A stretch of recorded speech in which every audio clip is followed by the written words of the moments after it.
bookworms. So I just want to start off by saying if you can hear any sort of panting in this video, it's because my dog is sort of right there. Oh, he's moving now. Okay, you won't hear him pant. But today I'm going to do a book review of a book called Sparks by James Desantis, and I hope I'm saying that correctly. He's actually a fellow YouTuber who asked me, very politely I might add, if I'd be interested in reading his book and doing a review on it. So I sort of said, yeah, why not? I like the look of the story, so I don't know, send it over, I'll give it a read. And I read it and I do not regret it, so I'm going to give it 3 out of 5 stars.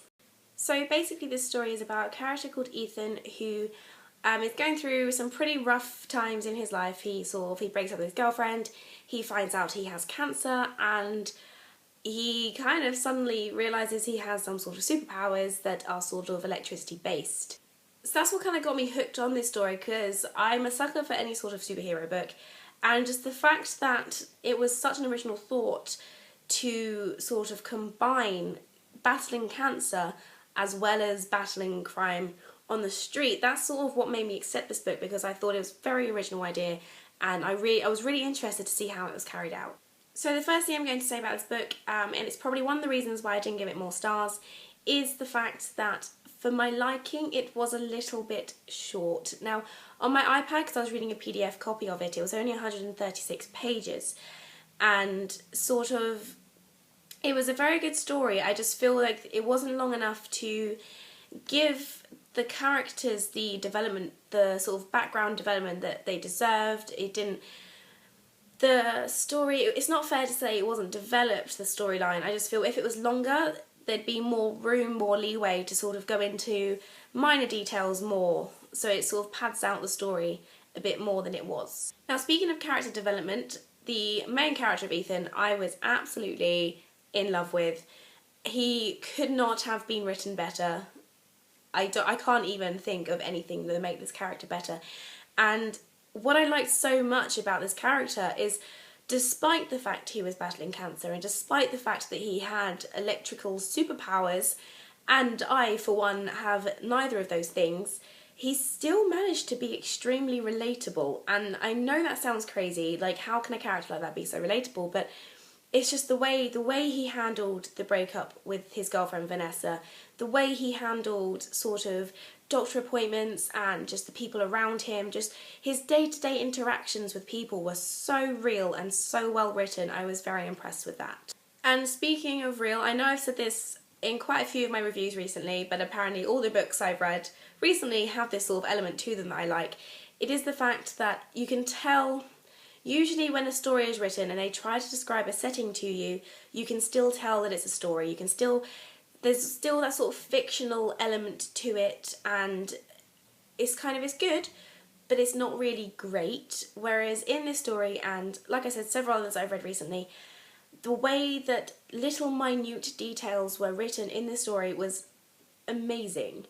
There was just tiny little things that as like a whole doesn't really matter to the storyline overall, but these tiny little details really made the story. So like I said, when he went to the doctor's appointment, he was saying about how he really hates it when he's kept waiting, and like he describes the room around him. I was like, this is such an unnecessary detail in the book, and I love it.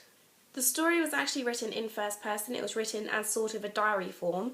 The book is sort of structured as a book written by the main character. So it starts off with him saying, my best friend basically bullied me into writing this book to explain my life as the superhero Sparks, to explain my side of the story, and it's sort of written in a very first person manner like that, and it talks directly to you as a reader.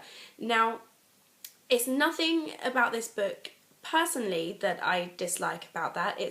I'm not a huge fan of that style of writing anyway in any book.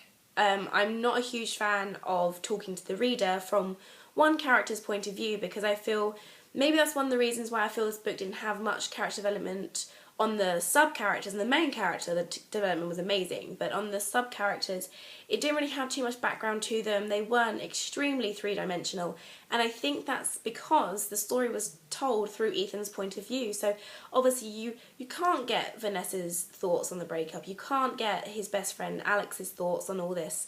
You can kind of assume what they think from what they're saying to the character Ethan, but you can't really get inside their head and sort of find out their inmost sort of thoughts and feelings. And I think that's what was missing from this book, and what would have made it tenfold times better, I mean not that much better, but a little bit better, is if I sort of understood the other characters a bit more than I did. Now, I'm not going to give anything away, but I will say that I pretty liked the ending. I feel I don't usually like things that end the way that this book did, but I feel it was wrapped up very, very nicely. The ending wasn't convenient, if that makes sense. The ending was real, and I think that's the best way I can put this into words to make you guys understand why I like the ending so much. So that's pretty much all my thoughts I have on this book from the top of my head, because when I film reviews I just kind of spurt out ideas at the camera. Like I said, this book was sent in by a YouTuber. He goes by the name of Ultimate Chance, or Ultimate Chances. Man, I should really do my research before I do a video. But I will pop his channel link in the description below. I think he generally does sort of like video game reviews, so if that's the sort of thing you're into, by all means check him out. And I will also put a link to where you can buy a copy of this book. I'm not sure if you can get hard copies. I think it might only be sort of like on Kindle or sort of PDF, that sort of thing.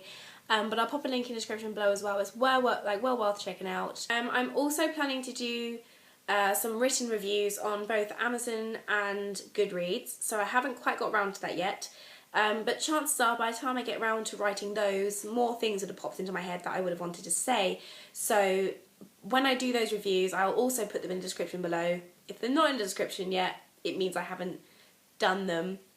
But yeah, so if you liked this review and want to find out maybe more thoughts about this book from me, check it out. I'll see you guys later. Bye.